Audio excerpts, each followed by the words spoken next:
Selidiki aku,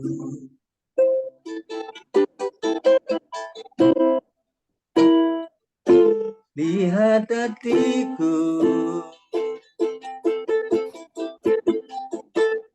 apakah ku sungguh mengasihimu, Yesus?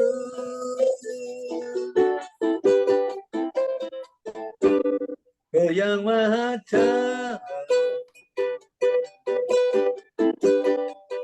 dan yang menilai hidupku, tak ada yang tersembunyi bagimu. Selidiki aku, lihat hatiku, apakah ku sungguh mengasihimu, Yesus? Oh yang maha tahu dan yang menilai hidupku, tak ada yang tersembunyi bagimu. Ya Pak. Dua pujian sudah kami naikkan. Ya, kiranya jadi berkat bagi kita sekalian. Mari Bapak. Ini Pak Karel hadir Pak. Pak Karel lambat, katanya terlambat ada ibadah. Maksudnya baik. Ya kan. Ibadah. Ya. Baik Pak. Jadi kita akan mulai. Silakan Pak. Ini. Ya, oke lah. Saya buka ya. Ya Pak. Ya. Mulai. Ya, kita Halo Bu Melani. Oke. Halo Bu Rustin kesaksian ya. Mantap. Mbak diintip sama Bu Melani nih.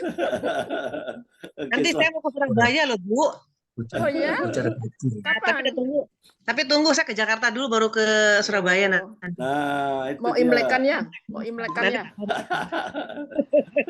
Luar biasa nih. Selamat siang Bu Melani Manado. Ya, salam Pak Andre. Bisa dengar suara saya? Kecil kah suara saya? Kecil Pak suaranya Pak. 1, 2, 3. Masih kecil kah? Besar, kalau buat saya besar Pak. Suaranya Bu Rustin jelas banget, besar. Oh, suara saya kecil kah? Pak Bambang dengar suara saya gimana Pak? Kecil kah? Iya. Halo Pak Bambang. Pak, iya Pak, silakan Pak. Suara saya kecil nggak? Suara saya kecil kan? Nggak, bagus. Nggak terlalu kecil banget sih Pak, nggak terlalu kecil, cuman memang nggak biasanya gitu. Oh, ya oke. Tapi masih kedengaran kok. Kedengaran ya? Oh iya. Oke. Ya masih siang Bu Sri. Selamat siang Pak Sis, Oma Florence. Selamat siang Pak Dewa. Ya, hari ini ada berapa? 8.000. 8.000. yang on-site hari ini luar biasa. Oke. 8.000 orang. Oke. Ya, oke. Kita tunduk kepala, tekan satu hati. Ya. Demi nama Bapa, Putra dan Roh Kudus. Tuhan Yesus, terima kasih atas anugerah-Mu, nafas kehidupan yang sampai saat ini ada. Biarlah firman-Mu hari ini ada kesaksian yang bisa membangun dan menguatkan iman kami sebagai anak-anak-Mu. Supaya kami bisa berjalan dengan baik. Biarlah hari ini bisa terus membuat kami menang di masa-masa sulit, di mana semua serba tidak terprediksi. Urapi setiap kami ada di link Zoom ini, dan teman-teman yang belum sempat hadir atau terlambat hadir, Tuhan. Percaya, biarlah Tuhan sendiri yang mengurapi setiap kami. Tapi kami tahu Tuhan begitu baik pada kami. Dan kami siap untuk menyambut firman-Mu. Kami siap untuk mendengarkan kesaksian yang disampaikan oleh ini. Dalam nama Tuhan Yesus kami berdoa dan mengucap syukur. Amin. Pak Bambang, mikrofonnya terbuka, Pak. Itu suara Bu Mugi masuk. Bagi-bagi kue tar dulu. Ya.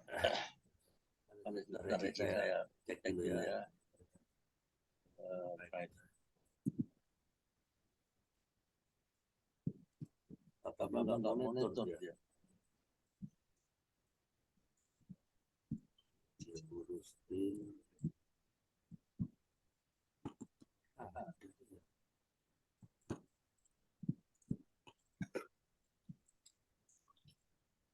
Oh.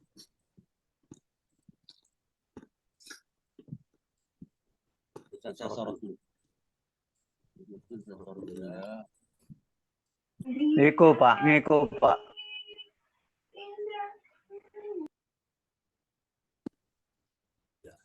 Oke. Ya, selamat siang. Hari ini kami bersyukur Bu Rustin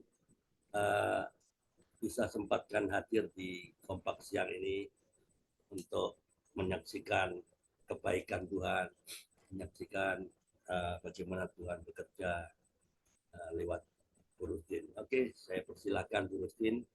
Silakan perkenalkan diri Bu Rustin. Asli dari mana Bu Rustin? Keluarganya di mana semua? Anak-anak berapa? Saudara sekandung berapa? Dan cucu-cucu berapa? Silakan monggo Bu Rustin. Nomor 1, saya tidak punya cucu. Okay. Sudah usia lansia belum punya cucu, tapi anak saya 2 ada di Bali dan di Malang. Ya, kalau pulang 3 minggu sekali anak saya yang lagi ya. Terus saudara saya semuanya 6. Itu saya tinggal di Surabaya. Oke. Langsung ya saya kesaksian ya. Ya, enggak tanya jawab aja. Tanya jawab dulu. Ya. Ya, jadi saudara-saudara Ibu apa semuanya di Surabaya atau adakah di kota-kota lain? Surabaya semuanya. Surabaya semua ya, nggak ada yang di kota lain ya. Semua ya, ngumpul di Surabaya. Oke. Iya. Oke, right. Coba ceritakan Bu Rustin, kapan Ibu Rustin mengenali Yesus dan kapan Bu Rustin benar-benar betul-betul lahir baru. Ya, lahir 69 baru. Tahun, Pak. Umur 69 baru. Kaget kan? Waktu umur 69. Iya, benar. Oke. Sebelumnya gimana? Ceritakan sebelumnya bagaimana? Sebelumnya saya itu pada waktu kecil ya, kan saya memang diajari orang tua itu Konghucu, tapi Konghucu itu bukan cuma gimana gitu loh. Tapi setelah itu saya ikut sekolah minggu. Sekolah minggu itu GKI, Gereja Kristen Indonesia gitu. Sampai SMP lah gitu. Tapi kan itu kan sekolah diajari dari sekolahan saya begitu, ya kan. Tapi setelah itu saya melanjutkan ke SMA, nggak ada agama ya, agamanya paling ya serampangan gitu aja gitu. Terus sampai kuliah saya sampai kuliah saya nggak sampai selesai lah, kuliah itu nggak sampai selesai. Terus karena orang tua tidak mampu, ya kan anak 6, jadi yang anak laki-laki. Di ekonomi ke apa? Hukum. Oh, oke. Hukum Ubaya. Ya, nggak sampai selesai karena anak laki-laki 3 butuh. Yang anak laki-laki itu lebih diprioritaskan. Akhirnya saya bekerja. Ngalah ya. Ya, saya ngalah gitu. Terus pertanyaannya apa lagi, Pak? Ya, Bu Rustin ini semuanya pasti bertanya. Heran kok bisa ke Konghucu? Apakah Bu Rustin ada keturunan Chinese kah? Iya, dari papa saya keturunan Chinese sama orang nenek saya itu nenek saya itu orang Chinese. Papanya itu orang Chinese, jadi apa ya? Opa saya itu orang Chinese, kawin orang Madura, Pak. Okay. Sedangkan ibu saya itu mama saya itu orang papanya itu orang Jawa sama Arab. Terus kawin sama Chinese gitu loh. Jadi kan Chinese ketemu Chinese, Pak. Jadi kan DNA-nya ada berapa ya? DNA-nya itu ada 4 ya DNA-nya itu ya.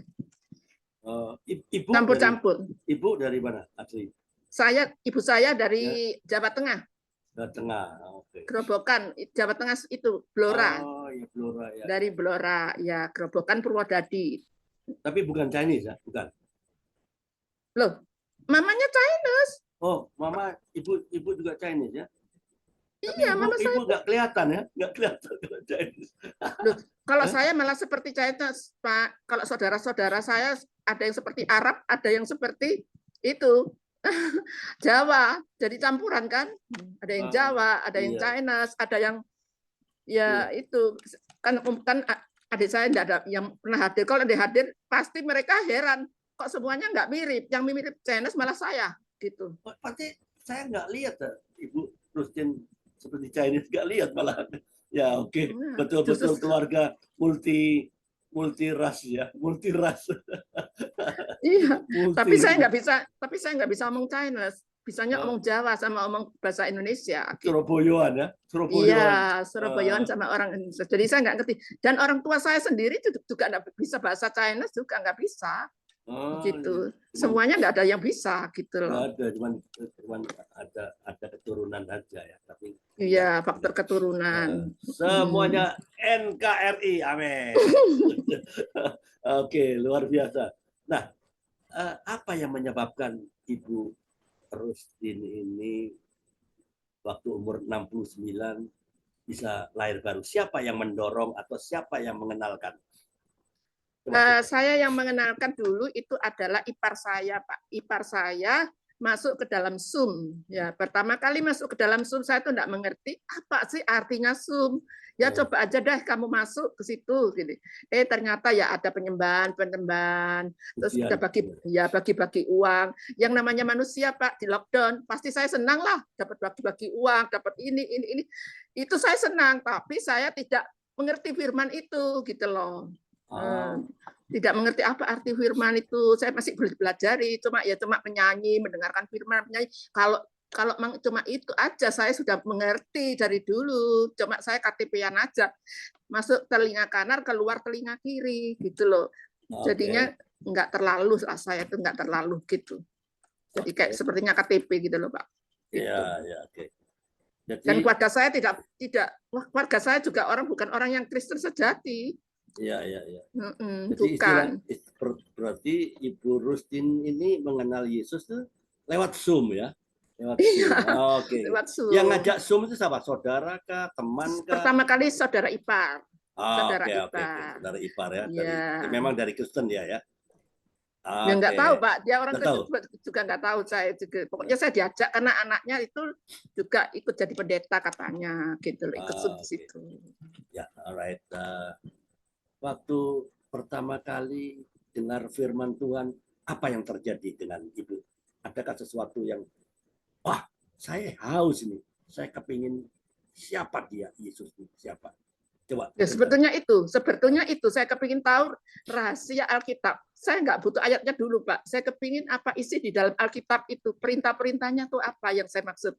Karena saya sudah usia lanjut ya, lansia. Jadi saya tidak butuh itu ayat-ayat, tidak butuh, tapi yang penting saya bisa baca dan saya buktikan mana ada ayatnya gitu. Kalau perkataan pendeta tapi tidak ada ayatnya, saya tidak percaya. Saya mungkin seperti Thomas ya, Pak ya. Jadi tidak percaya.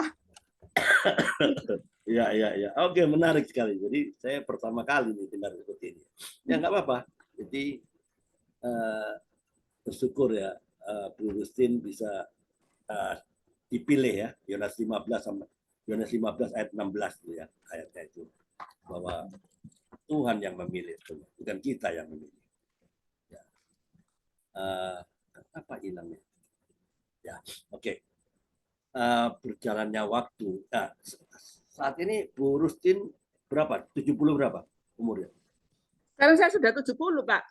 70 pas? Saya belum 70 pas, Pak. Tapi saya mengenal Tuhannya itu mau 68 mau terus ke 69 gitu loh. Ya, sampai sekarang umur 70. Belum Pak, masih belum. Nanti akhir tahun baru 70. Akhir tahun. Oke. Ya. Masih di bawah saya, Bu. Saya 72. Hampir 72. Iya, ya. Makanya kita ini tinggal antri, Pak. Iya, betul. Semua pegang nomor urut, ya. Semua pegang nomor urut. Ya, tinggal tunggu jadi kapan kita dipanggil. Ya, berarti kita belum dipanggil, tugas kita belum selesai. Oke, alright. Waktu Bu Rustin 69, umur 69, sudah kenal siapa Tuhan Yesus. Dialah Tuhan, dialah juru selamat. Dialah yang punya surga istilahnya kan. Jadi kita harus kenal sama yang punya. Untuk masuk surga harus kenal. Nah, Bu Rustin pernah nggak mendapatkan mujizat? Apa mujizat apa yang ini dari Tuhan ini, bukan kebetulan ini. Pernah, coba cerita. Nah, Ya, pernah oke. Pak. Oke. Saya pernah itu. Pertama kali saya COVID terjadi, Oke. walaupun saya belum mengenal Tuhannya banget ya. Iya. COVID terjadi, dia bilang COVID itu tidak akan pernah berhenti, katanya bilang gitu. Saya juga nggak ngerti itu, tapi Yang saya bilang bilang siapa? sama Yang bilang apa? Nggak pernah berhenti. suara tidak ada rupa, Pak. Oh, dengar suara. Malam-malam gitu ya? Malam gitu ya? Oh. Saudara-saudara, satu, yang pertama itu. Yang kedua, saya kan masih, saya bilang sama saudara-saudara saya, dia bilang katanya, kamu halusinasi, kebanyakan tidur. Karena saya belum mengenal Tuhan betul-betul ya, mungkin juga ya, mungkin saya kebanyakan tidur, saya bilang gitu. Karena saya sudah tua jadi banyak tidurnya, saya bilang gitu. Okay. Terus yang kedua yang parah itu Pak ya. Ketika saya ikut Zoom, nah di situ saya pernah disakiti betul-betul, saya pernah sampai dilecehkan, akhirnya saya meninggalkan Zoom itu, saya bilang tidak Tuhan-Tuhanan, tidak Allah-Allahan, karena saya sebelum ke Zoom itu saya mengalami suasana nyaman, tidak ada halangan, walaupun saya tidak kaya, ya toh sederhana, tapi saya sangat di dalam suasana nyaman. Gitu. Saya porek Pak, saya punya akar kepahitan luar biasa yaitu. Nah, disitulah saya punya akar kepahitan di dalam Zoom itu. Karena saya dilecehkan, dihina, difitnah, segala macam. Gitu. Oke. Itu rupanya proses Tuhan ya. Kan Tuhan ya, mungkin Tuhan bisa pakai cara apa saja untuk lebih meraih, walaupun Bu Rustin waktu itu kecewa, kok anak Tuhan kok begini, kan gitu kan? Nah, baru ya, ikut begitu. Kenapa kok justru tidak memberikan contoh? Kok malah saya difitnah, yang enggak, saya enggak melakukan itu. Pada waktu itu Ibu Rustin enggak bekerja, apa kegiatannya enggak bekerja? Dulu saya bekerja seumur 65 sudah berhenti Pak, suruh anak saya, anak saya suruh tidak boleh bekerja, udah Mama di lockdown. Soalnya saya tuh orangnya kan ambisius bekerja ya Pak ya. Kalau tidak bekerja itu nggak enak. Selama saya masih kuat itu kepinginnya bekerja gitu loh. Tapi sama anak saya nggak boleh karena Mama udah usia tua, jangan sampai bekerja. Ya seadanya lah, maksudnya anak saya seadanya lah. Saya beri uang untuk belanja per bulan 3 minggu. Seadanya, dia bilang gitu, cukupin aja gitu. Kan waktu masa sulit-sulitnya COVID itu ya Pak ya. Tapi yang saya heran itu ya Pak, saya heran ketika saya sakit hati Pak, begini rasanya, sebegini rasanya orang kepahitan itu, saya nggak seumur hidup saya nggak pernah akar kepahitan. Rasanya dada itu sakit, mangkel, benci, rasanya ingin balas dendam, segala macam Pak. Mati pun saya ikhlas gitu, pikir saya gitu. Kalau sudah bisa membunuh orang itu rasanya pengennya begitu. Kurang ajar saya bilang gitu. Tapi tiba-tiba ketika saya mengatakan tidak Tuhan-Tuhanan, tidak Allah-Allahan, tidak gereja-gerejaan, tidak gereja-gerejaan. Benar. Ketika itu juga di tembok saya kelihatan gambar. Tapi bukan gambar Tuhan Yesus, tapi bukan seperti Tuhan Yesus. Maksudnya itu hanya gambar bayangan saja. Saya pikir itu Gondoruo, Pak. Itu saya kira Gondoruo. Gondoruo itu Bapak tahu kan ya, Gondoruo itu rambut panjang itu ya? Iya. Saya kok itu separuh. Pertama kali satu jidat langsung turun, saya nggak percaya. Saya juga rasanya ketakutan Pak. Waduh itu gambarnya Gondoruo. Soalnya ibu saya bilang hati-hati loh kalau ada gambar gitu, itu gambarnya kelihatan dirijinya mungkin itu Gondoruo itu setan, dia bilang gitu. Saya lihati, kok tambah membentuk, akhirnya seperti gambarnya Tuhan Yesus ini yang sekian. Rambutnya sebau, lalu saya dekati lalu hilang gambar itu Pak. Itu malam hari ya? Iya, malam hari, persis kepahitan Pak.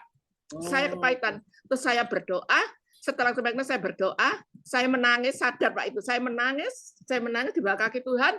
Saya menangisnya tuh betul-betul saya nggak pernah menangis berdoa dengan hancur hati, menangis. Dan setelah saya berdoa menangis, terjadilah perang Ukraina. Nah, persis jam itu saya berdoa, jam itu juga perang Ukraina. Jam itu juga langsung kan saya lihat YouTube. Oh, hari ini tanggal ini jam ini. Langsung saya sharekan ke Zoom itu, saya beritakan tolong bantu doa, ini ada perang Ukraina gitu. Kok kita nggak tahu ya, dia bilang gitu. Tapi aku tahu ini saya lewat YouTube ketika saya berdoa jam ini tanggal berapa kalau nggak salah 5 Oktober kalau nggak salah itu ya. Itu. Nah, terjadilah itu. Ya mungkin Tuhan peringatkan saya gitu loh, mungkin itu ya. Menarik ini sekali ya.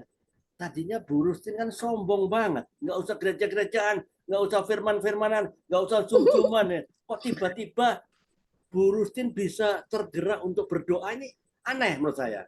Tadinya kan begitu sombong begitu. Kan sombong kan. Oh, Iya. gereja-gerejaan, orang urusan Tuhan-Tuhanan, saya difitnah sama orang Kristen loh. Kenapa? Kok saya yang tidak melakukan sesuatu tapi saya difitnah? Wis, orang Tuhan-Tuhanan, orang gereja-gerejaan. Tapi ternyata Bu Rustin bisa bersimpuh di kaki Tuhan dan berdoa. Apa yang menyebabkan itu? Apakah karena bayangan itu? Iya, benar. Sepertinya kayak saya disadarkan gitu loh, Pak. Oke. I get it. Oke. Jadi rupanya macam-macam ya cara Tuhan ya bekerja lewat penglihatan ya. Bu Rustin mendapatkan karunia penglihatan. Tidak semua orang loh bisa melihat ya. Bisa melihat ya. Saya juga kepingin melihat tapi nggak bisa. Memang bukan talentanya ya. Kalau saya dikasih karunia penglihatan, mungkin saya bisa sombong, bisa juga ya. Jadi Tuhan nggak mau kasih. Ya, Bu Rustin dikasih karunia penglihatan. Oke, thanks God. Terima kasih Tuhan ya. Ya. Setelah berjalannya waktu, Bu Rustin berdoa dengan hancur hati. Lalu apa yang terjadi setelah itu? Ya, setelah itu saya mencari Zoom, Pak. Saya mencari Zoom dan mencari Zoom kan waktu itu kan di lockdown ya Pak ya, jadi nggak mungkin lah kita harus ke gereja gitu loh. Betul. Terus akhirnya saya mencari Zoom. Nah waktu itu Zoom itu saya dikasih teman Zoom sate sama Zoom gepas gitu loh. Dan pada waktu itu saya pingin ketuanya itu perempuan. Waktu itu Ibu Zoom sate kan perempuan yang ketuanya itu. Nah saya seneng. Waduh siapa ya namanya? Yang dari Surabaya. Surabaya juga. Nggak tahu Pak. Saya itu nggak tahu. Pokoknya judulnya tuh nggak kenal. Zoom-nya Zoom sate. Zoom sate sama Zoom gepas. Sate itu saat teduh ya? Nggak ngerti saya. Pokoknya Zoom sate gitu. Sate itu saat teduh itu. Artinya. Kepalanya perempuan. Saya pikir saya senang situ, mungkin dia tahu lah seorang perempuan bisa tahu hati saya gitu loh, maksud saya bisa tahu curhatan hati saya, bisa tahu gitu loh. Dan ketika saya nyoblos itu keliru masuk ke Gepas. Ketemu sama Pak Joko. Pak Joko ya? Enggak ketemu Pak Joko. Pada waktu sudah mau selesai, pada waktu itu ada Pak Dokter Saud. Terus saya bilang, Pak, saya minta maaf Pak, saya keliru nyoblos karena di situ saya tahu ada jenderalnya, ada dokternya. Saya takut salah omong, saya nanti tambah dimaki-maki yang kedua kali dengan Zoom ini. Takut saya. Orangnya nanti saya takut kepahitan lagi. Saya takut, saya minta maaf Pak, saya keliru nyoblos ini. Saya mau nyoblos Zoom sate keliru. Tapi Pak Saud bilang, enggak Bu, Ibu tidak salah. Berarti Ibu Tuhan tunjukkan Ibu harus ikut di sini. Itu Ibu tunjukkan di sini. Akhirnya saya dikasih nasihat-nasihat sedikit itu dengan sabar, Pak Saud dengan sabar memberikan nasihat-nasihat. Akhirnya saya tertarik dengan firman-Nya Tuhan. Wah, ini mungkin saya bisa belajar firman Tuhan dari situ. Dari situ. Ya, menarik bagi saya Bu Rustin ya. Setelah Bu Rustin bisa bertobat, bisa berdoa yang hancur hati, yang tadinya orang gereja-gerejaan, orang Tuhan-Tuhanan. Nah, setelah yang hancur hati berdoa, apa Bu Rustin mengadakan rekonsiliasi kepada orang yang memfitnah orang ibu itu yang memfitnah ibu, supaya ada rekonsiliasi, supaya dibuktikan kembali, saling mengampuni. Adakah? Ya, pertama kali saya tidak mau menghubungi orang itu, Pak. Yang penting saya tuh bisa menghilangkan, menjauhi orang itu. Saya tidak ada pikiran tetap dendam, tidak ada. Gitu loh, nggak mau dendam. Soalnya sekarang banyak gembala-gembala juga, gembala-gembala yang palsu juga ada ya. Gitu. Jadi saya tuh, saya no problem biar dia gembala palsu ataupun jemaatnya yang palsu, saya nggak mau. Yang penting saya bisa mengampuni dia, memaafkan dia. Itu butuh proses, Pak. Nggak mungkin langsung. Nggak mungkin langsung. Nggak mudah. Iya, pelan-pelan Pak itu Pak. Gitu. Apalagi orang yang sudah betul-betul saya mencari Tuhan, apalagi di usia sekian kan kita sudah waktunya Iya. mau pulang ya Pak ya. Jadi kita harus betul-betul ikut Tuhan Oke. gitu. Setelah itu apakah ada pertemuan dengan si oknum itu yang memfitnah itu sehingga Bu Rustin bertekad Oh tidak, dengan- saya tidak dicari. Saya tidak dicari. Cuma pernah satu kali dicari. Kenapa? Kenapa kan sehat kan Bu Rustin? Bilang gitu. Sehat. Kenapa Bu Rustin nggak masuk? Oh saya mau belajar sabar dan saya mau belajar Alkitab. Cuma saya jawabnya gitu aja. Belajar sabar dan belajar Alkitab. Kalau di situ terus kan otomatis saya kan nanti kepahitan terus Pak. Gitu. Oh, Kalau saya nggak iya, pindah oke. dulu gitu loh. Oke. Jadi dia pun nggak tahu salahnya. Jadi karena nggak ada rekonsiliasi ya. Ya, pada waktu itu saya nggak ngerti WA, Pak. Seandainya saya ngerti WA, di mute sama dibuka, mungkin. Kalau saya, Pak, saya orangnya kan keras juga. Kalau bisa saya buka, waktu itu dikunci sama dia. Kalau saya bisa buka, mute, dan sekarang kan sudah mengerti. Pasti saya maki, tidak peduli itu gembala, saya maki-maki, Pak. Situ.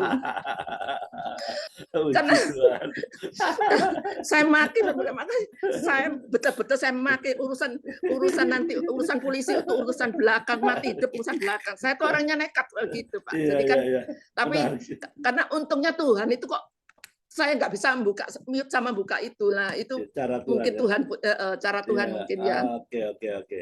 Ya. Oke, menarik. Jadi sampai sekarang pun Ibu belum ketemu sama itu oknum ya? Bahwa saya dulu pernah sakit hati tapi saya sudah mengampuni. Belum ya? Sampai sekarang?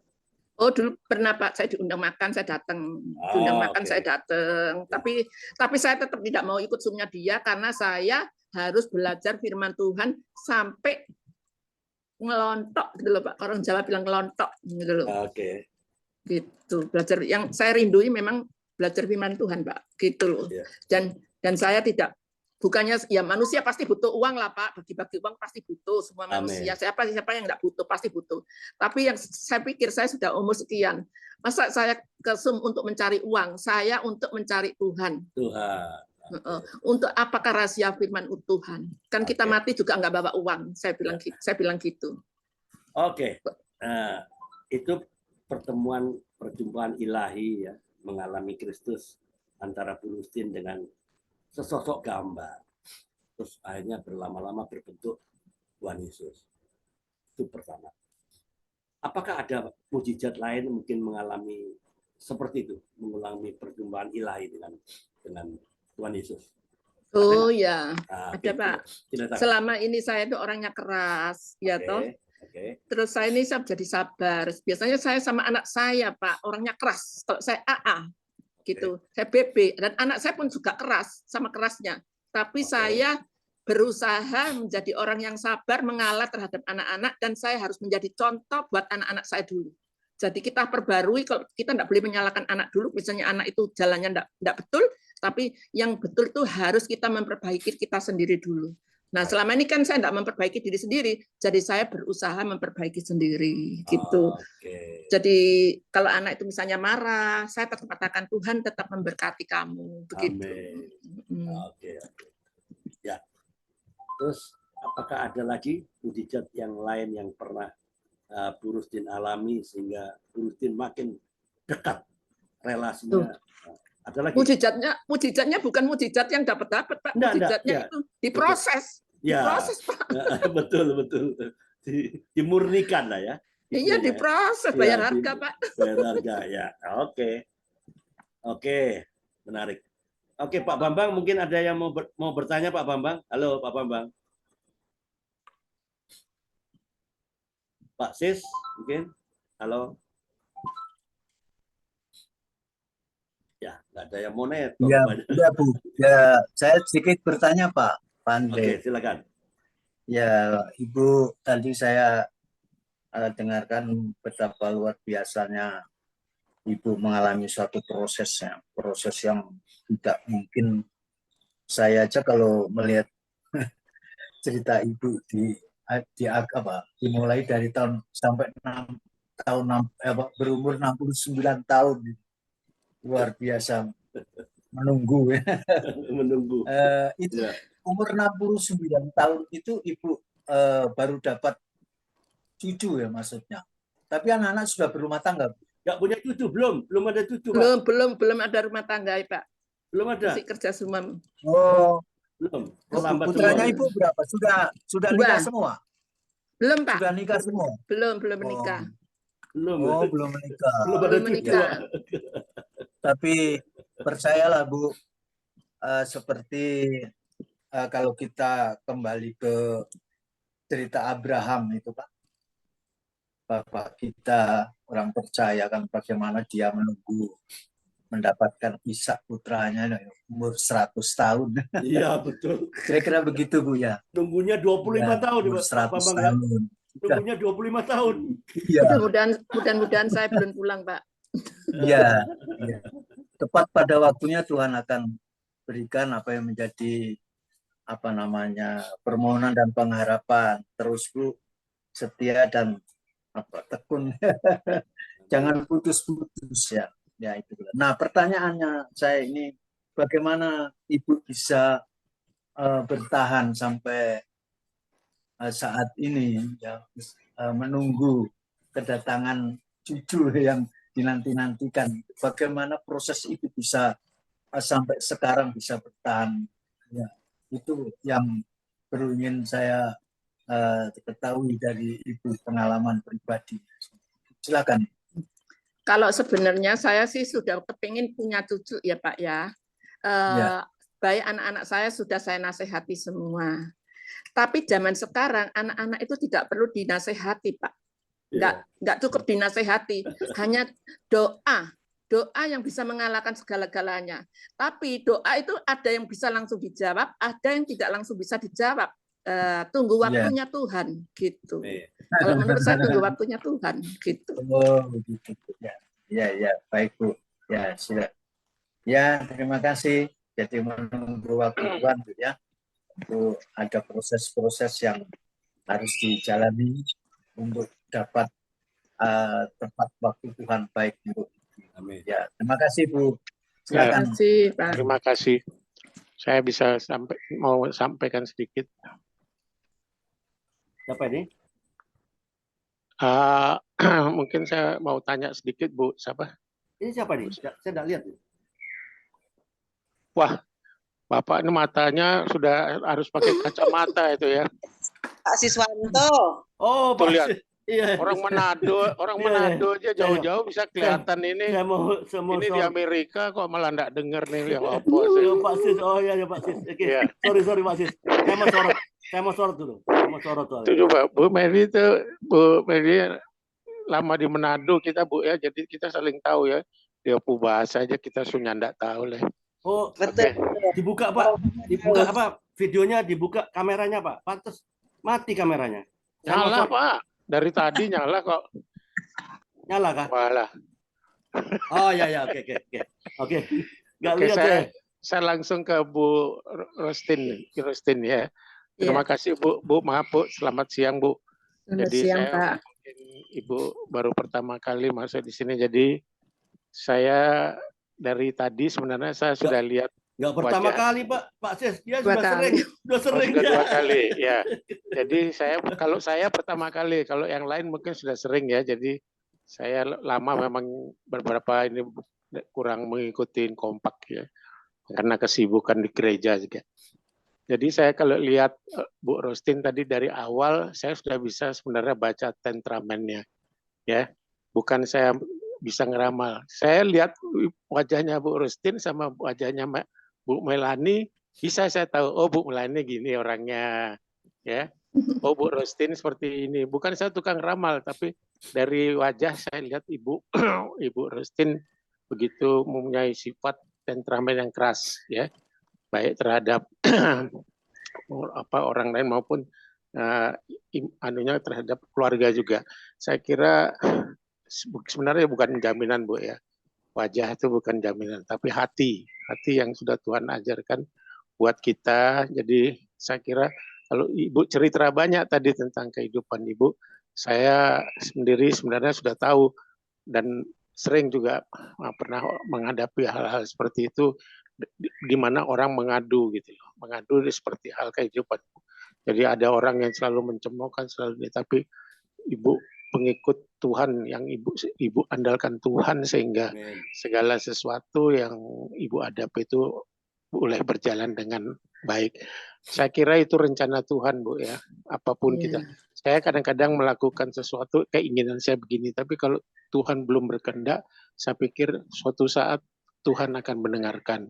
Jadi kalau saya besarkan hati jiwa ibu, ya Bu Restin, saya kira dari yang saya lihat tadi kesaksian ibu, bagaimana ibu berproses doanya, ya Tuhan sudah dengar. Kalau saya lihat proses bagaimana ibu bisa masuk di dalam kompak ya, ketemu Pak Bambang, ketemu Pak Andre, Bu Melandi yang notabene sudah banyak memberikan beberapa kebenaran firman. Jadi menurut saya dijalankan saja Bu ya, kayak hal-hal seperti ini bukan suatu, tapi Tuhan yang punya rencana. Kita yang berusaha, tapi Tuhan yang menentukan dalam langkah kehidupan kita. Mungkin itu aja Bu, saya makasih. alihkan ke Bu Rosnin. Kiranya Tuhan memberkati Ibu. Amin. Terkait dengan anak-anak, Ibu mengharapkan cucu ya, bukan saya ini. Saya belajar, saran saya, kalau itu jangan ditekan anak-anak untuk mengharapkan sesuatu itu dari anak-anak Bu ya. Biarkan saja. Karena justru itu membuat beban anak-anak untuk semakin dia berpikir atau menjadikan beban seolah-olah, saya masih harus ada pemberian khusus ke orang tua yang belum tercapai.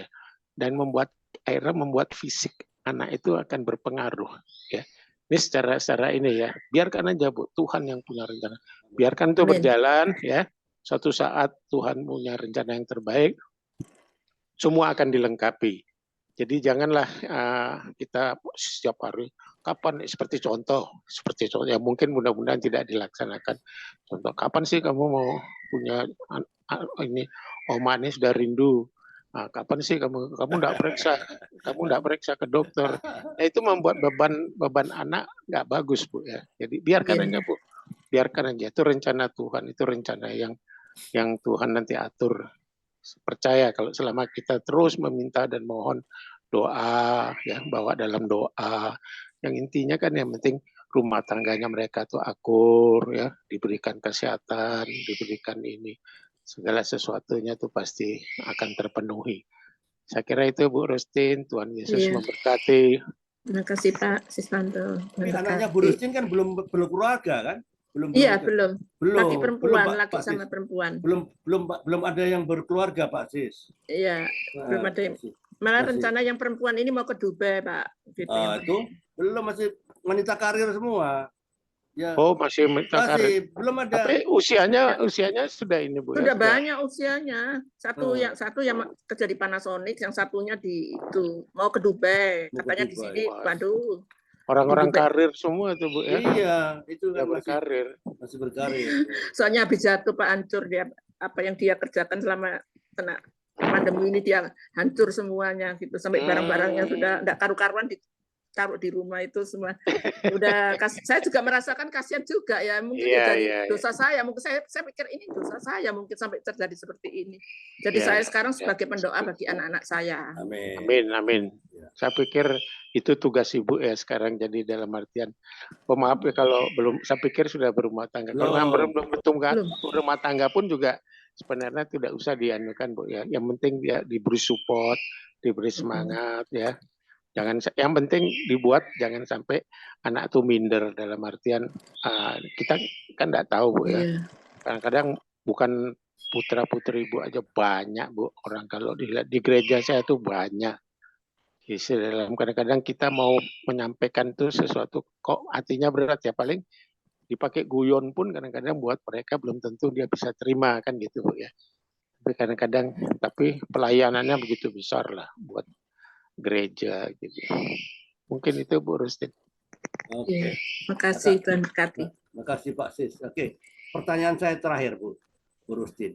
Selama mengikuti Yesus ya, selama sudah Bu Rustin antusias sampai sekarang ini, dalam periode sampai sekarang ini, apakah Bu Rustin pernah mengalami kekecewaan terhadap mungkin ada kekecewaan, Tuhan kok sepertinya nggak dengar doa-doa saya gitu. Pernah nggak? Enggak pernah, Pak. Nggak pernah ya. Karena saya berserah pada Tuhan sekarang ini. Oke. Apapun yang terjadi, saya Ya. sudah berserah pada Tuhan. Gitu. Amin. Ya, jadi tidak ada lagi pernah perasaan kecewa ya. Ya, tidak Oke. ada. Oke, very good. Oke, teruskan Bu. Tetap berdisiplin latihan rohani, Ya. tetap jaga relasi dengan Tuhan. Oke, Pak Bambang mau bertanya kah? Pak Bambang Boleh mau- Pak, suaranya kok putus-putus Pak Andre? Suara saya putus-putus ya? Tes 1, 2, 3. Ya. Oh, enggak, tadi. Sekarang Oke. udah bagus. Oke. Baik, selamat siang semua. Kita akan lanjutkan sesi berikutnya bahwa kita akan membaca firman Allah yang kita renungkan pada siang hari ini atau kita sharingkan bersama, yaitu Markus 16 ayat 1-8, berikutnya tentang kebangkitan Yesus. Ya, tentang kebangkitan Yesus. Ini kalau saya boleh baca ayatnya, tapi nanti prolognya Pak Sis bisa Pak Sis, prolognya Pak, atau Pak Sis saja sekalian Pak. Ya, saya langsung prolognya Pak. Saya ayatnya enggak.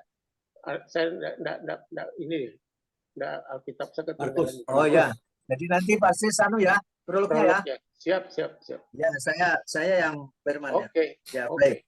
Mari kita bersama-sama membuka Alkitab kita pada siang hari ini. Perikopnya tentang kebangkitan Yesus di dalam Markus 16 ayat 1-8. Bisa juga dibaca atau tertera juga tercantum dalam Matius 28 ayat 1-10.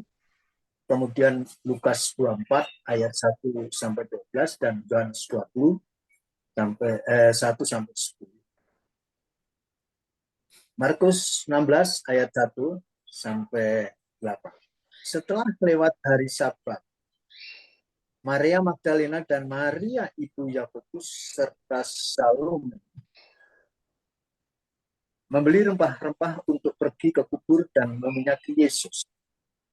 Dan pagi-pagi benar pada hari pertama minggu itu, setelah matahari terbit, pergilah mereka ke kubur. Mereka berkata seorang kepada yang lain, siapakah yang akan menggulingkan batu itu bagi kita dari pintu kubur? Tetapi ketika mereka melihat dari dekat, tampaklah batu yang memang sangat besar itu sudah terkubur. Ayat 5. Lalu mereka masuk ke dalam kubur dan mereka melihat seorang muda yang memakai jubah putih duduk di sebelah kanan. Mereka pun sangat terkejut.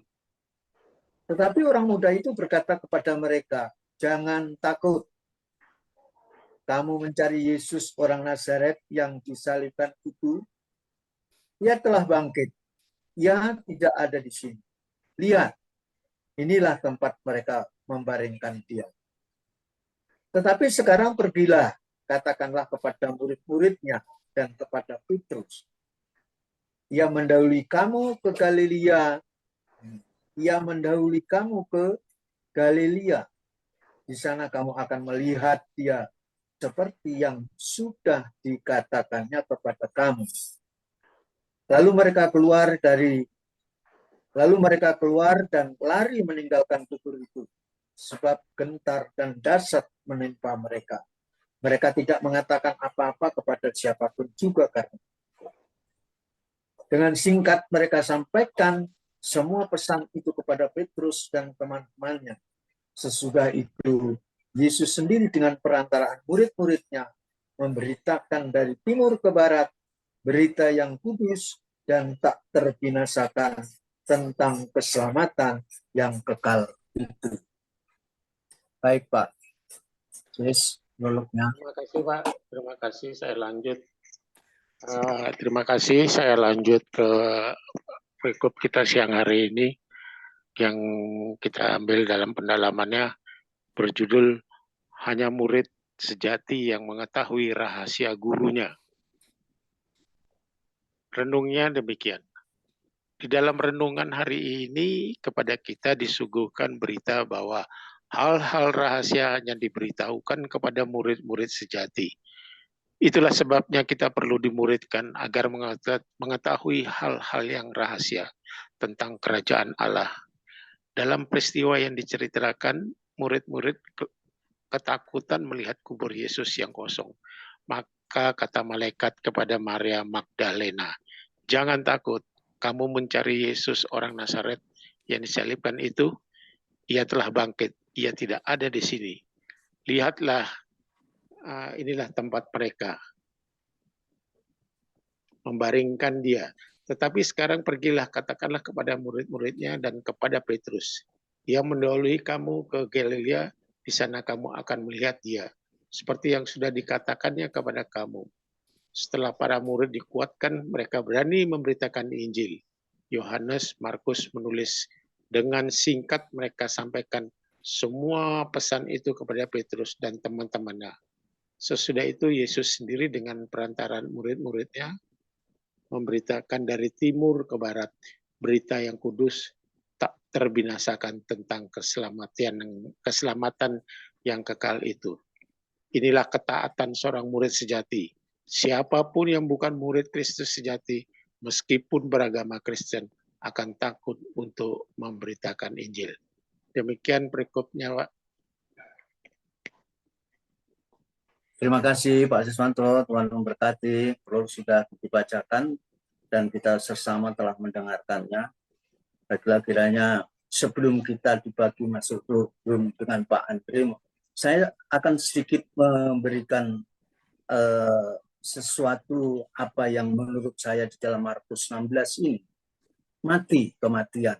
Yesus mati karena di dalam Yohanes 1 ayat 14 firman telah menjadi manusia. Jadi Tuhan Allah menyatakan bahwa Yesus adalah manusia 100% dan Yesus adalah Allah 100%. Nah, proses atau karya terbesar Allah inilah yang sungguh menurut kita di luar daripada kemampuan kita untuk berpikir. Ya, dari karya yang terbesar yang Tuhan sudah lakukan, ada kalau menurut saya yang saya ketahui bahwa karya yang pertama adalah kematian Yesus. Lalu dengan kematian itu menyatakan bahwa Yesus adalah manusia 100% dan Allah 100%. Mengapa? Karena ada proses berikutnya. 3 hari kemudian dia bangkit. Ya. Kemudian karya terbesar berikutnya yang perlu kita juga pelajari dan kita harus mengerti, yaitu tentang setelah mati bangkit maka ada proses kenaikan, yaitu kenaikan pada 40 hari terhitung dari kebangkitan.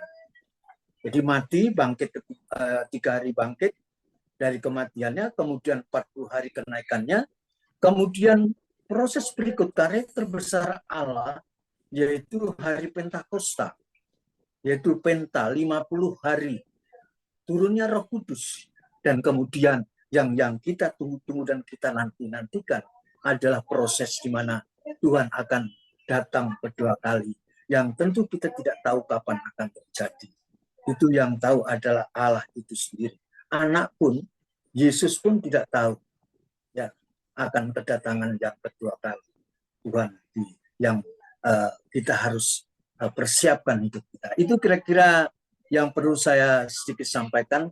Pembacaan Markus 16 ini mengandung kira-kira itu proses daripada perjalanan iman percaya kita kepada Allah Bapa di surga. Tetapi ada persoalannya bahwa di sini dikatakan di dalam ayat ke-7 yang mungkin nanti bisa disampaikan oleh dalam main room atau di break room tentang mengapa ini di ayat ke-7 ini yang perlu kita harus ketahui. Tetapi sekarang pergilah, katakanlah kepada murid-muridnya di ayat ke-7 dan kepada Petrus, ia mendahului kamu ke Galilea. Nah pertanyaannya, kenapa ke Galilea? Kok ke Yerusalem? Atau ke tempat yang lain.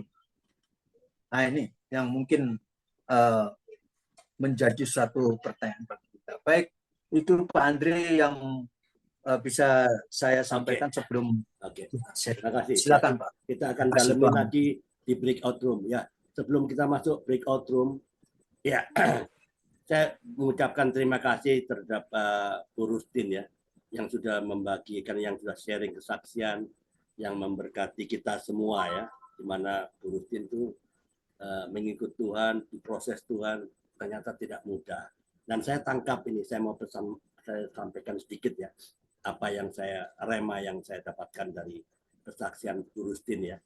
Jadi ini, kalau saudara selalu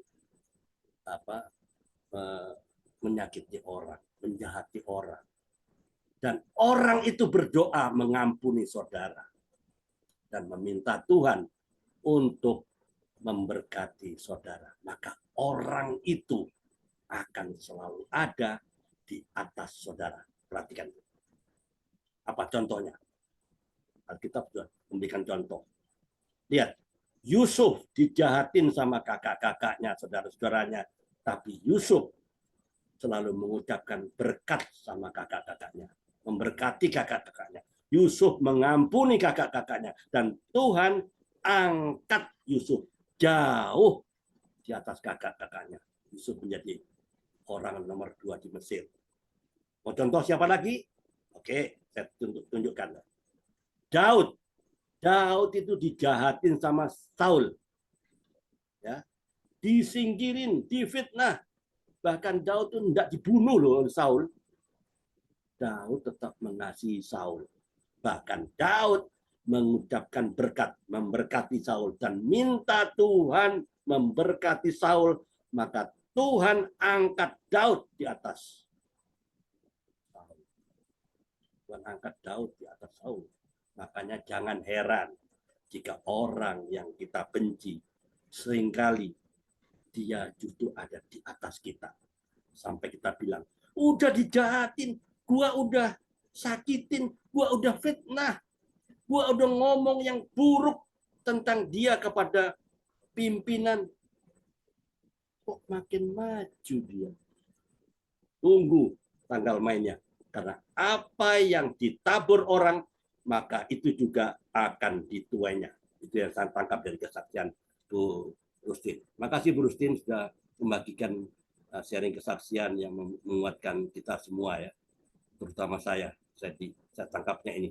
Jadi Bu Rustin boleh, kalau nggak ada kegiatan silakan, boleh masuk breakout room kalau memang ada kegiatan, nggak apa-apa lah. Oke, saya senang sekali kalau Bu Rustin mau masuk terus di breakout room, kita sharing firman Tuhan. Ini firman Tuhan sering kita baca kok. Oke, kita angkat masuk dalam breakout room.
Melani kemana? Nggak monitor kah?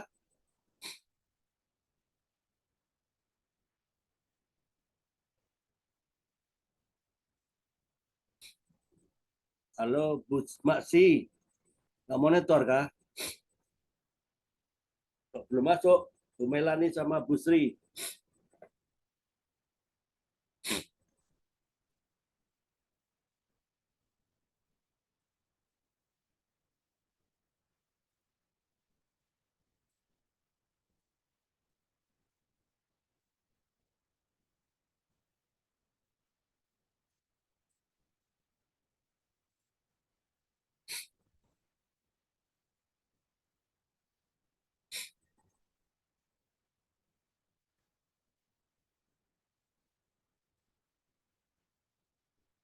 Halo Bu Sri.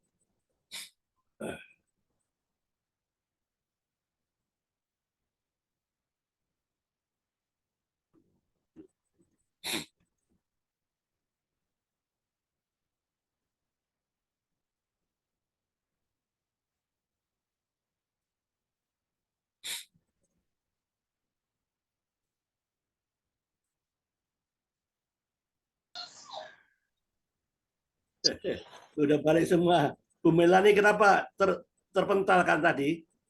Tahu tadi Pak, saya juga heran tiba-tiba kok suaranya Pak Andre udah nggak ada. Saya lihat loh, kok udah hilang gitu. Makanya saya masuk lagi Pak. Ya terpental. Iya, padahal Iya. sini lagi Iya. adem ayem Manado nih.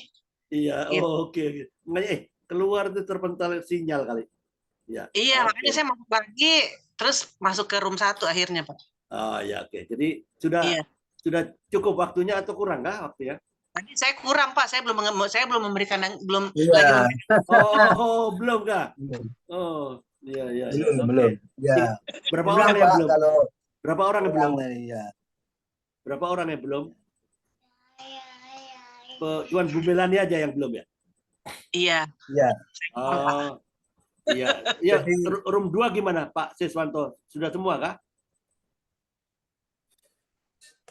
Sudah Jadi- semua. Sudah semua, cuman sedikit mungkin nanti ada pertanyaan dari Bu siapa tadi ya?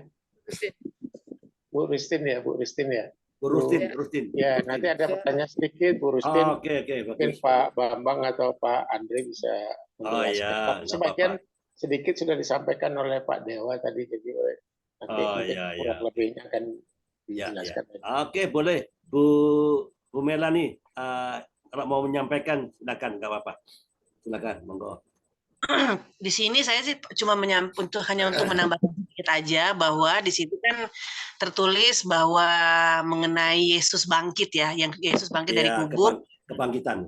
mati kesengsaraannya, lalu karena dia sudah menyerahkan tubuh dan jiwanya kepada manusia yang telah jatuh ke dalam dosa, sehingga dia menyerahkan anak-anak Allah datang ke dunia itu menyerahkan tubuh dan jiwanya, lalu dia mati, dia bangkit di hari yang ketiga. Namun di sini kan tidak tertulis di hari Sabtu atau hari Minggu kan, di situ di Alkitab tuh firman Tuhan tuh tidak tertulis dia bangkit di hari Minggu, bangkit di hari Sabtu, tidak, karena waktu zaman dulu kan belum ada kalender yang mengatakan bahwa Yesus lahir di hari apa, bangkit di hari apa. Iya. Pengertiannya bisa diberitahukan Pak mengenai hari Sabat atau di minggu pertama itu bisa dijelaskan, mungkin ada beberapa yang belum paham gitu kan. Jadi seperti itu. Jadi di sini bahwa Yesus bangkit dari kematiannya, lalu dia datang menampakkan diri kepada murid-muridnya, dia menyampaikan bahwa kita harus memberitakan tentang kabar Injil, kabar kebenaran. Jadi di situ sudah jelas bahwa kita mengikuti perintah Allah mengenai amanat agung, seperti itu sih. Jadi ketika Yesus lahir ke dunia menjadi manusia, ketika dia naik ke surga, nah itu dia memberitahukan kepada murid-muridnya bahwa kita harus memberitakan Injil ke seluruh bumi, seperti itu. Sudah jelas lah di firman Tuhan seperti itu. Itu aja sih Pak Andre yang bisa saya sampaikan Pak. Oke. Kurang lebihnya seperti itu Pak. Ya. Terima kasih. Tuhan Yesus berkati Pak. Ya, Bu Melani ditegur apa? Ditegur apa dengan ayat itu? Ditegurnya Nah, terkadang Yesus sudah mati ya dari segala dosa-dosa yang kita perbuat. Nah, kita manusia tuh kadang-kadang masih lupa gitu dengan pengorbanan Yesus. Terkadang manusia itu seringkali melakukan dosa tanpa melihat pengorbanan Yesus. Jadi manusia kedagingannya itu masih sering muncul. Jadi ketegurannya itu ya bahwa kita masih suka emosi. Nah, kedagingan kita tuh lebih tinggi daripada manusia roh kita, seperti itu. Jadi kalau kita tidak ditegur oleh firman, tentunya kita tidak akan bertobat, seperti itu. Jadi firman itu ya dan amin menegur bahwa kita manusia harus tetap berubah menjadi seperti Allah, karena Yesus sendiri sudah mengorbankan dirinya itu untuk mati untuk kita manusia berdosa. Jadi segala dosa segala dosa masalah itu harus kita matikan, seperti itu. Jadi ya egois, amarat, pengendalian diri, kemarahan, kebencian, keangkuhan itu harus kita hancurkan, harus kita tanamkan di dalam kubur jauh-jauh. Itu teguran. Oke, very good. Ya. Kalau yang Oke. Terus komitmennya apa, Bu Mel? komitmennya tetap bersekutu pada Tuhan, jangan pernah lupa ibadah, berdoa, membaca firman setiap saat. Lalu meresponi apa yang sudah kita baca, meresponi apa yang sudah kita dengar, dan kita bisa menjadi pelaku firman. Seperti itu sih Pak komitmennya. Oke, very good. Oke, terima kasih Bu Melani ya. Sharing ya. Ya Pak, saya sedikit Pak, saya sedikit yang tadi ada pertanyaan yang belum selesai Pak tentang Sabat. Oke. Jadi kalau kita bicara hari Sabat itu bahasa Yunaninya itu Sabaton, ya, atau juga berkaitan dengan atau disebut dengan sibat, itu artinya arti yang mana arti yang sesungguhnya dari Sabaton atau Sabat itu adalah berhenti, beristirahat, tidak bekerja. Oleh karena itu Allah mengatakan di dalam Kejadian, katakan bahwa Allah beristirahat hari ke-7 ketika telah melakukan pekerjaannya 6 hari. Hari ke-6 dan hari ke-7 Tuhan katakan, saya beristirahat Tuhan. Maka hari itu adalah hari Sabat. Hari Sabat bagi agama Yahudi sebagai tanda ikatan perjanjian dengan Allah, atau sebagai hari istirahat bermaksud berhenti dari segala pekerjaan, sehingga memandang hari itu sebagai hari perhimpunan suci. Jadi untuk penyembahan, memuliakan Allah, jadi tidak boleh bekerja Pak, hanya khusus untuk Tuhan, artinya menghormati Allah. Maka di dalam imamat, mungkin Bu Melba sama Bu Florence, saya dapatkan di dalam imamat 23 ya, 23 ayat 3 kalau nggak salah. 6 hari lamanya boleh dilakukan pekerjaan, tetapi pada hari yang ke-7 haruslah ada Sabat, hari perhentian penuh, yakni hari pertemuan kudus. Janganlah kamu melakukan suatu pekerjaan, itulah Sabat bagi Tuhan di segala tempat kediamanmu. Ya, ini Tuhan berfirman kepada Musa pada waktu zaman itu. Nah, sekarang pertanyaannya di dalam Markus 16 ayat 1 dikatakan di situ adalah lewat hari Sabat. Saya pernah mendengar, tetapi saya lupa hitungannya. Hitungan waktu, ya, hitungan waktu orang Yahudi itu sangat beda, Bu. Tidak sama dengan kita. Jadi ada setengah hari atau gimana, satu harinya itu di tengah malam itu sudah satu hari, jadi berikut paginya itu sudah hari yang lain. Ya. Jadi ada dia makanya 3 hari itu ya. Makanya 3 hari itu ya. Tata surya itu. Ya. Part time dan pas itu apa itu Pak? Itu yang bahasa Inggrisnya itu. Jadi pada waktu itu orang bersandarkan pada itu matahari, perjalanan tata surya. Sehingga ketika matahari telah di atas yang sekarang disebut dengan 00 itu, untuk lewat itu sudah hari lain. Hari selanjutnya. Oleh sebab itu, itu yang saya pernah ingat Pak. Cuma saya hitung-hitungannya tapi tadi pertanyaan membuat saya, wah makanya, ya betul juga. Makanya 3 hari kan? Makanya 3 hari. Setelah lewat hari Sabat itu. Jadi pagi itu pada hari Sabtu, kalau menurut kita pagi Sabtu itu sudah masuk sudah lewat Minggu ya. Jadi sudah hari Senin itu. Jadi tengah malam Minggu itu paginya itu sudah Minggu.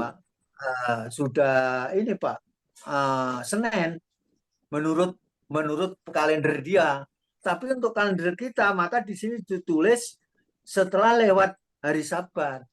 Nah itu memang itu kira-kira yang bisa saya jelaskan, tapi tidak perlu permasalahkan. Tetapi yang perlu saya sampaikan, ada hal yang sangat mendasar, di mana dikatakan tadi saya bilang di ayat 7, mengapa Tuhan itu pilih, mari semua kamu sekalian, baik itu murid-muridku, datang ke Galilea, nanti aku akan bertemu dengan. Nah, pertanyaannya kenapa di Galilea? Karena Galilea itu adalah pusat, tentu ada satu memori, ada kenangan Tuhan. Pertama, kena ada suatu suatu hal yang luar biasa. Baik, kita akan baca di Markus berapa itu? Markus 4 ya, kalau nggak salah. Iya, di Markus 1 ayat itu. Ya. Jadi Tuhan Yesus tidak pernah mengingkari janjinya. Pertama, apa yang dia katakan di waktu di Galilea. Di ayat yang ke-15 katanya, waktunya telah genap, kerajaan Allah sudah dekat, bertobatlah dan percayalah kepada Injil. Jadi maksudnya, dia akan mengulangi peristiwa itu, agar supaya mereka, murid-muridnya, pengikutnya, termasuk kita, sudah dikatakan lagi, kerajaan Allah sudah dekat. Kapan itu Tuhan yang tahu. Tapi Tuhan katakan kerajaan Allah sudah dekat. Maka Tuhan minta bertobatlah dan percayalah kepada Injil. Dua hal perintah Allah inilah yang harus kita ingat, bahwa saatnya lah kita pada saat ini bertobat, terus bertobat dengan memperbarui kehidupan kita untuk menuju hidup dalam kesempurnaan seperti putranya, hidup dalam kudusan dan tidak bercacat celah, ya, sehingga kita akan menikmati akan kehadiran Tuhan. Ya, ini kira-kira mengapa di Galilea kok tidak di Yerusalem? Karena di dalam peristiwa pertama Tuhan bersama dengan murid-muridnya dan pengikutnya di Galilea itu pernah mengatakan begitu. Maka mengingatkan kepada mereka yang pengikut Kristus termasuk muridnya, ini loh yang pernah saya katakan kepadamu, bahwa waktunya sudah dekat, bahwa ini kerajaan ini waktunya telah genap, kerajaan Allah sudah dekat, bertobatlah dan percayalah kepada Injil. Jadi memang kita harus bersiap-siap diri kapan. Tadi sudah dikatakan kapan kita tinggal ngantri, ya Bu. Ya itu kira-kira yang bisa saya sampaikan, Pak. Tuhan memberkati. Oke, terima kasih Pak Bambang. Saya tergelitik dengan pernyataan statement dari Bu Melani. Bu Melani monitor nggak ini? Oke. Bu Melani ya, tadi punya statement Tuhan Yesus mati hari apa zaman dulu kita nggak tahu. Iya. Kan justru itu ada Jumat Agung. Saya kira dia mati pada hari Jumat. Gimana menurut Pak Bambang yang ada pelajaran teologi? Apakah sudah ada hari waktu itu? Saya lihat sudah. Itulah pentingnya kita mengimani Jumat Agung, Jumat kematian. Gimana menurut Pak Bambang? Menurut sekolah di teologi, adakah hari-hari zaman dulu? Hari Senin, Selasa, Rabu. Ya. Oke, silakan. Iya Pak. Jadi tentu kita bermula di dalam Kejadian 1, Pak, ya. Jadi Kejadian 1 itu kan katakan penciptaan itu, Pak, ya. Jadi ini dikatakan pada mulanya Allah menciptakan langit dan bumi. Bumi belum berbentuk dan kosong, gelap gulita menutupi samudra raya, dan Roh Allah melayang-layang di atas permukaan air. Dan terus kita baca sampai satu perikop ini tentang Allah menciptakan langit dan bumi serta isinya. Jadi asal mualah perhitungan waktu itu ya di Kejadian 1 ini, Pak. Ya. Jadi tinggal sekarang apakah itu hari Senin, Selasa, Rabu, itu penamaan. Tetapi Tuhan melakukan pekerjaannya itu di hari pertama, ya. Tetapi tapi Tuhan tidak mengatakan hari Senin, tapi hari pertama, hari kedua, hari ketiga, hari keempat, 5 dan 6 dan ke-7, gitu Pak. Ya. Nah, kebetulan dalam pengertian Alkitab yang kita dapatkan itu sesuai dengan apa yang ada di Alkitab aslinya, bahwa kematian Yesus itu pada Jumat, pada hari ke-5. kelima, Pak ya, 5, Ya. 6, 7, kelima, Ya. yaitu Jumat Agung dikatakan oleh para para ahli Alkitab itu mengatakan kematiannya adalah Jumat Agung menurut tata surya ini, Pak. Penentuannya ini kan ditentukan oleh perjalanan daripada tata surya ini. Ya. Ya. Oke, saya cenderung Ya. itu. Saya cenderung itu. Ya. Hari kelima, memang itulah makanya kita sudah sepakat. Kita sudah semua sepakat internasional bahwa Jumat Agung Ya, dia mati. Nah, kenapa 3 hari? Nah, itulah teorinya seperti Pak Bambang cerita bahwa setelah tengah hari itu sudah hari yang lain. Ya 3 hari memang. Jumat mati kan? Ya, Tuhan nggak disebut meninggal tuh. Tuhan disebut mati. Ya nggak meninggal, nggak ada meninggal, mati. Kita harus sebut ikuti Alkitab, mati. Dia mati pada hari Jumat. Kalau 3 berarti lewat jam 12 siang itu sudah hari yang lain sudah.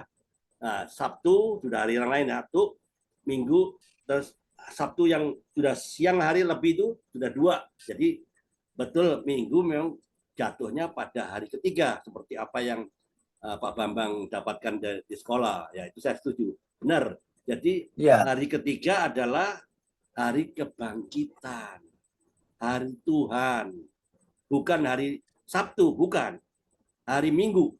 Ya, menurut yang Pak Bambang pelajari. Saya sepakat.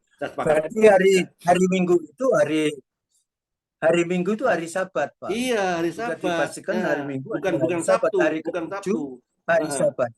Cuma perhitungannya itu, kalau kalender sana, Kamis jam 00 itu sudah masuk berikutnya sudah Jumat, Pak. Iya, iyalah. Iya, sudah lewat hari yang lain. Tengah hari, Pak. Hitungannya tengah hari, Pak. Bukan tengah malam dia. Ya, dimulai siang. Ya, siang. Ya. Jadi jam 12 lebih 1 menit itu sudah hari yang lain sudah. Nah, kalau sekarang kan enggak. Kita kan tengah malam, Pak. Zaman dulu kan enggak. 12.00, habis itu 12.01 sudah ganti, bukan Jumat lagi. Nah, itu cuma. Oke, terima kasih Pak Bambang.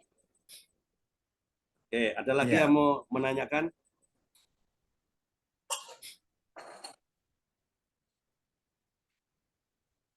Enggak ada yang mau bertanya? Pak Gunadi hilang ya? Tadi Pak Gunadi ada ya? Pak Bambang? Ada Pak tadi.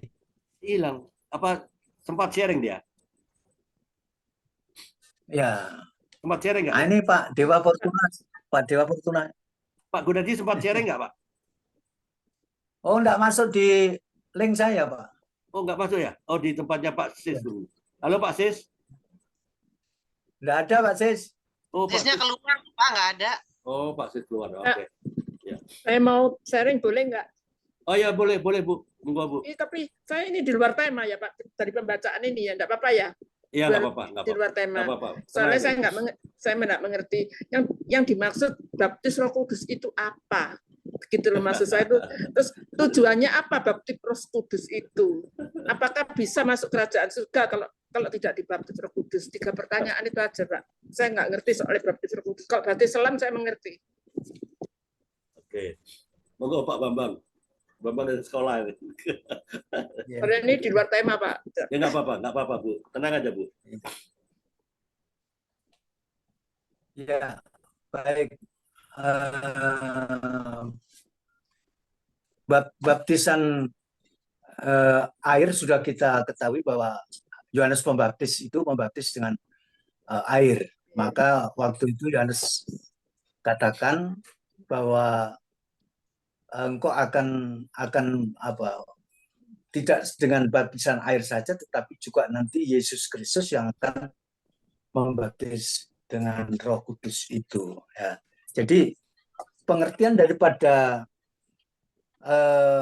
baptisan Roh Kudus itu adalah merupakan suatu syarat mutlak, ya, syarat mutlak supaya kita mengalami kepenuhan Roh Kudus. Jadi ketika kita telah dibaptis dengan air selam, karena baptisan air itu baptiso dengan air, kalau menurut saya yang pernah saya lakukan itu satu lambang penyerahan diri, artinya ada satu penyerahan diri hidup baru. Makanya ditenggelamkan dan menjadi hidup yang baru.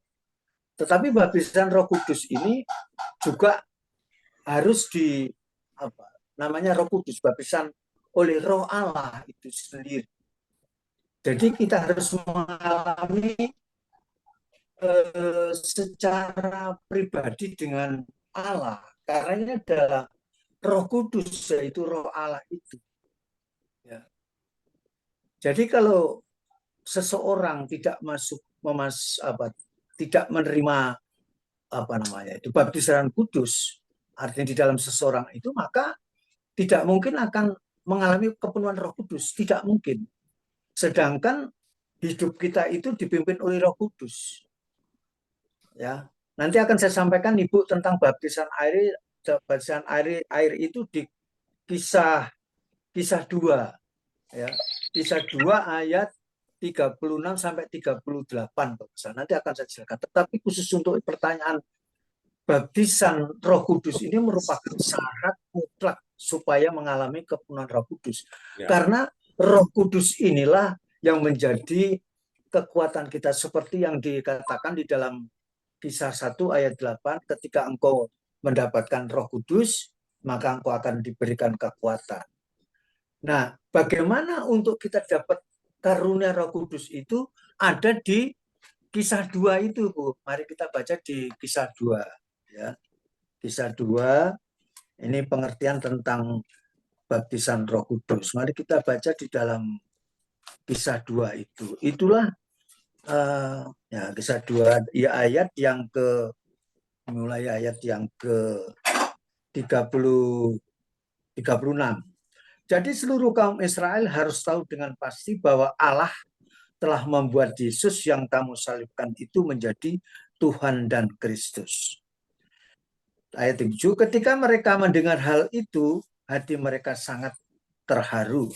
Lalu mereka bertanya kepada Petrus dan rasul-rasul yang lain, apakah yang harus kami perbuat, saudara-saudara? Ya, ini pada waktu itu jemaat bertanya kepada Petrus. Jawab Petrus kepada mereka. Yang pertama tadi ayat 37, bahwa kita percaya kepada Yesus, bahwa oleh karena kasih karunia Kristus kita telah ditebus, ya, dan mengerti bahwa Yesus adalah juru selamat Tuhan dan juru selamat, dan Yesus adalah Allah, Yesus adalah Raja. Yang kedua, ketika kita sudah percaya, maka Petrus katakan kita harus bertobat. Ini maksudnya urutan untuk kita memperoleh karunia Roh Kudus. Ya, untuk kita mendapatkan baptisan Roh Kudus. Ya, Roh Allah itu dengan kita. Jadi persyaratan ini harus kita miliki. Baru orang bisa memiliki atau menerima baptisan Roh Kudus itu. Ya. Nah, setelah bertobat, maka ia memberi dirinya dibaptis dalam nama Yesus Kristus. Untuk yang kita lihat, kita lakukan di gereja, kita melakukan baptisan air itu. Tetapi sungguhnya maknanya bukan itu. Itu adalah penyerahan total, pertobatan secara total dalam kehidupan kita untuk menjadi baru, yang menyatakan kita menjadi pengikut Kristus. Ya, sudah tidak melakukan dosa lagi, ada pertobatan. Nah, barulah ketika itu, ini kan dikatakan, dalam nama Yesus Kristus untuk pengampunan dosamu, maka kamu akan menerima karunia Roh Kudus. Nah, inilah orang akan dibaptis oleh Roh Kudus. Setiap orang berbeda, waktunya berbeda. Seperti yang saya alami itu berbeda dengan istri mendapatkan baptisan Roh Kudus, dan setiap orang berbeda. Dan itu tidak semua akan orang miliki ketika mereka tidak melakukan seperti yang saya sampaikan di Korintus 2 itu tadi, Kisah 2 ayat 36 sampai 38.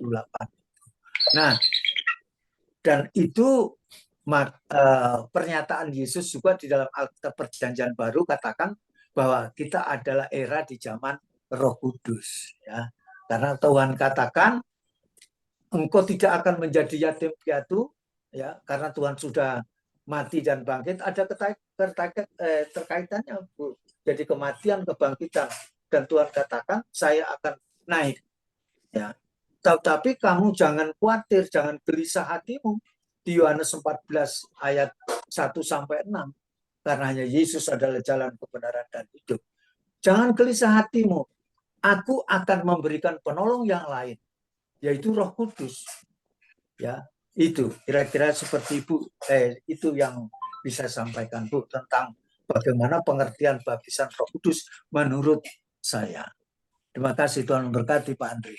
Ya, oke. Saya tambahkan ya, Pak. Jadi tolong dikoreksi ya kalau saya salah.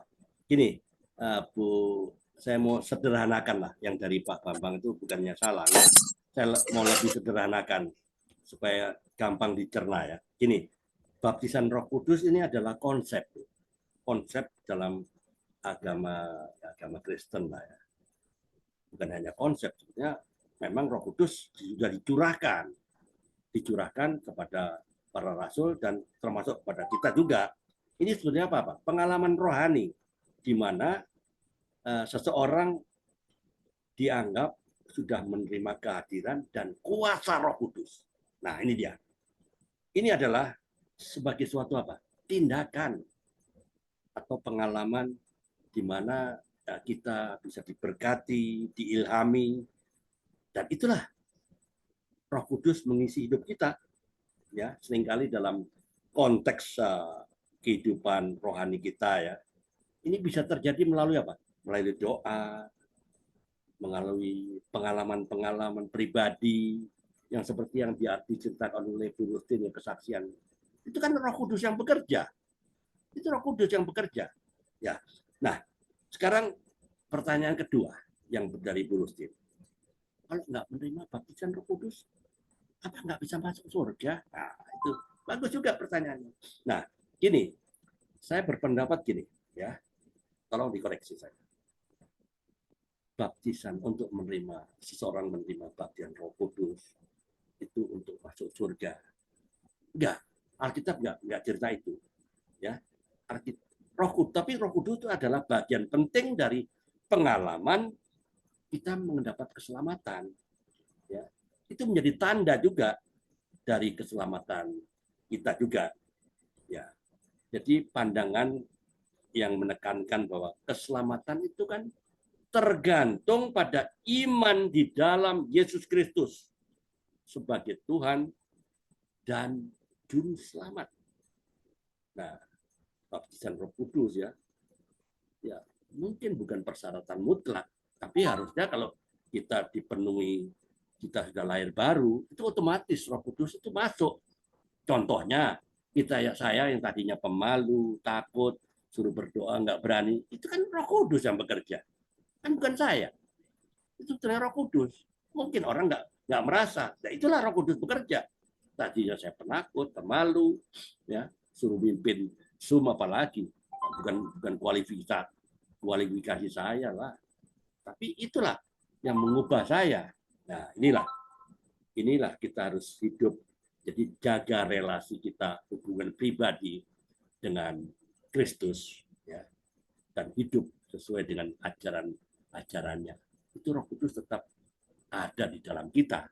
Tergantung kita mau menggunakan atau tidak. Ya, itu yang saya dapatkan. Oke, silakan Bu Rustin. Ada yang masih belum? Iya.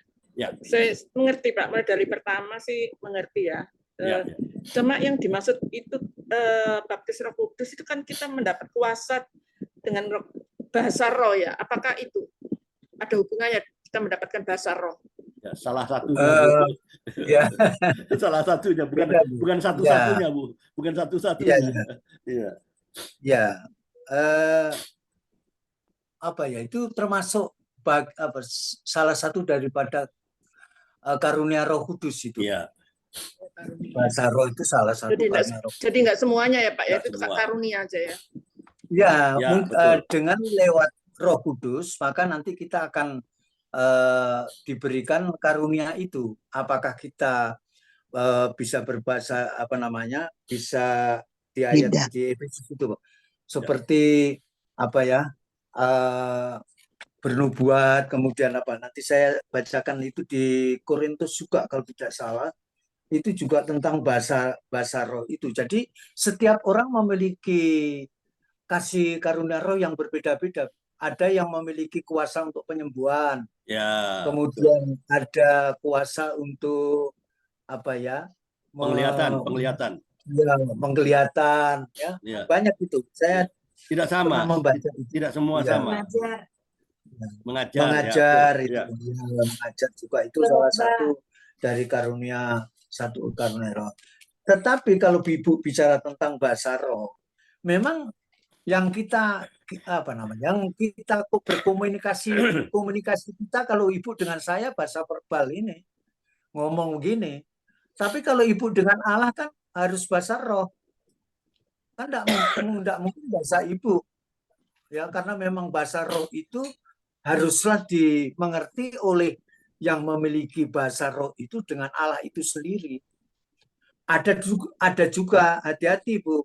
Nah, ini banyak orang yang kadang-kadang belajar bahasa roh, belajar jadi walau gitu, dilatih. Tapi ada yang memiliki karunia roh, yaitu bisa membaca bahasa roh, Bu. Hati-hati. Jadi jangan sampai karena kita ingin dipandang bahwa kita memiliki bahasa roh, supaya kita lebih keren lagi itu berbahasa roh yang karena belajar dari bukan dari Allah. Itu nanti bisa ketahuan dari orang yang memang dipakai oleh Tuhan untuk mengerti bahasa itu. Bahasa roh itu. Jadi artinya bahasa roh itu adalah bahasa kita dengan Allah. Ya, dengan ya macam-macam, tergantung. Saya juga tidak bisa mengerti. Misalkan teman satu bahasa roh itu dengan pakai bahasa apa, itu juga kita nggak tahu. Yang tahu adalah yang mereka sendiri dengan Allah itu sendiri. Itu, Bu. Itu kira-kira pengertian bahasa roh itu. Ya. Nah, lanjut, Pak. Mungkin bisa dimengerti, Bu, ya. Mengerti. Ya, mudah-mudahan Ibu. Ini Bu, Oke. saya dapatkan, Bu, kebetulan saya buka, Ibu nanti baca tentang bahasa roh itu di 1 Korintus 12. Rupa-rupa karunia, tetapi satu roh. Ya. Jadi kalau Ibu tanya tadi, saya langsung ke ayat keempat. Ada rupa-rupa karunia, tetapi satu roh. Dan ada rupa-rupa pelayanan, tetapi satu Tuhan. Dan ada berbagai-bagai perbuatan ajaib, tetapi Allah adalah satu yang mengerjakan semuanya dalam semua orang. Jadi nanti Ibu bisa di sini membaca ini, ya, diberikan roh bagaimana kemampuan untuk memberikan kuasa melakukan mujizat, ya, dipakai oleh Tuhan untuk mujizat. Tidak semua pendeta pun juga belum tentu, Bu. Itu tidak harus pendeta memiliki kuasa bahasa roh untuk melakukan mujizat Allah itu. Semua orang bisa dipakai. Ya, kita sekalian ini bisa dipakai seperti Pak Andri kemarin mendoakan itu, dipakai oleh Tuhan dengan kuasa mujizatnya itu. Ya, itu kira-kira kasih karunia roh daripada Allah. Kasih karunia roh Allah, bukan bahasa roh. Ya, terima kasih, Pak. Bahasa roh itu salah satu. Ya, mudah-mudahan Bu Rustin bisa jelas ya, pelan-pelan. Ya. Nah, Jelas. tidak semua orang sama, Bu. Tidak semua orang sama. Ya. Tertentu ya, Pak, ya. Ya, Jadi itu satu kasih karunia, ya. Iya, kasih karunia. Jadi yang penting kita jaga terus relasi yang intim dengan Tuhan. Ya, Tuhan terus tambahkan kan. Ya. Oke. Terima kasih. Ada lagi yang mau sharing? Oke, kalau nggak ada boleh dibagi Pak Bambang, United Prayer untuk yang mau didoakan.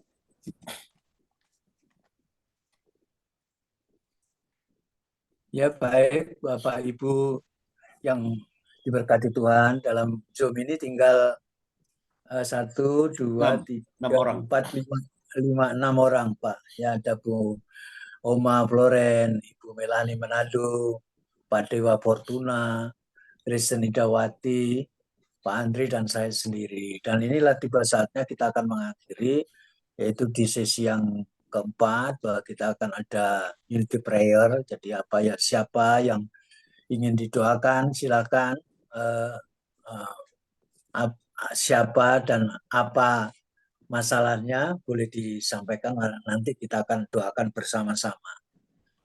Mungkin Bu Oma Florence, Bu Melani, Pak Dewa Fortuna. Pak Dewa Fortuna masih pancet ya Pak? Menantu dan putranya tentang pekerjaan atau ada yang lain? Nah, terima puji Tuhan untuk nanti saya dapat panggilan kerjaan di Kalangkota coba. Terima kasih atas bantuan doanya. Iya Pak. Pak. Oh puji Tuhan Pak ya, luar biasa kuasa Tuhan ya, tetap dan nyata kuasa Tuhan tepat pada waktunya. Tuhan berikan tepat pada waktunya ya.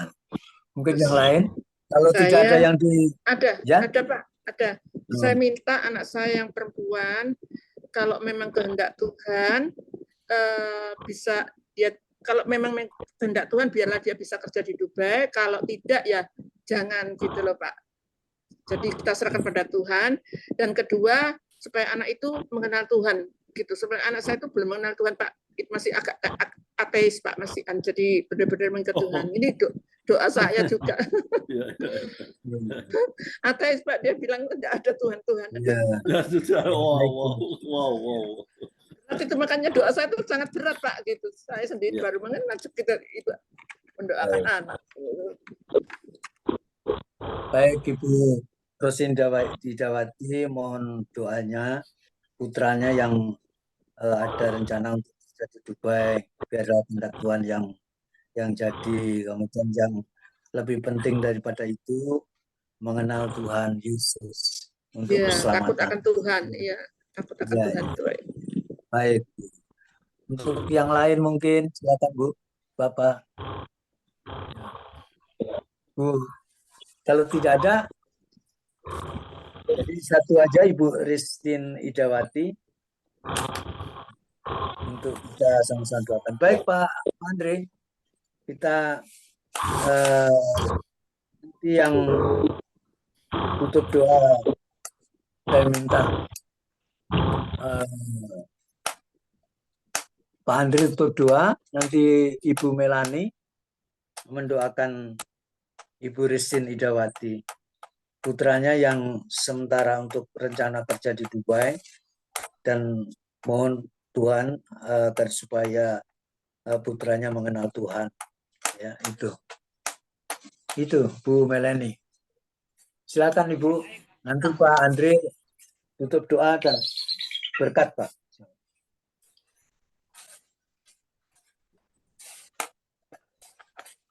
Siapa yang doakan nih Pak? Saya duluan ya Pak. Saya duluan atau Pak Andre? Iya. Satu. Saya doakan apa nih Pak? Putus-putus suaranya. Halo?